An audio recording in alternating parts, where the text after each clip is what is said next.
Saint Leander of செவில் கிபி 534 ஆண்டு Spain நாட்டில் பிறந்திருக்காரு. இவர் ஹிஸ்பானோ ரோமன் அப்படிங்கிற உயர் குடும்பத்தை சேர்ந்தவர்.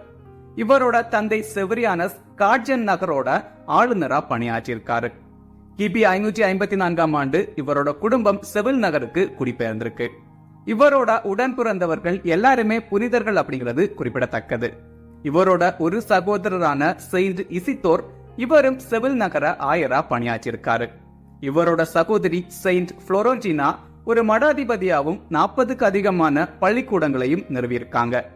இவரோட மூன்றாவது சகோதரரான செயின்ட் புல்ஜென்சியாஸ் எசிஜா மறைமாவட்டத்தோட ஆயரா பணியாற்றியிருக்காரு. லியாண்டர் சின்ன வயசுலேயே துறவர பயிற்சி பெற்றிருக்காரு.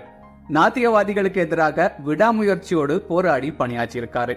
கிறிஸ்துவை கடவுள்னு நம்ப மறுத்த ஆரியனிச நாத்திகவாதிகளுக்கு எதிராக மக்களை மனம் திருப்பி வெற்றி பெற்றிருக்காரு.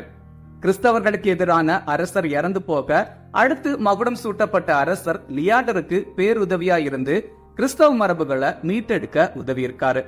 ஆரியனிச திருத்தந்தைகள் மனம் மாறி கிறிஸ்தவ விசுவாசிகளா மாறியிருக்காங்க. இறுதியா சுமார் கிபி 600 ஆண்டு இறந்து போயிருக்காரு லியாண்டர். ஸ்பெயின் நாட்டு திருச்சபையோட மறை வல்லுநரா போற்றப்படுறாரு லியாண்டர்.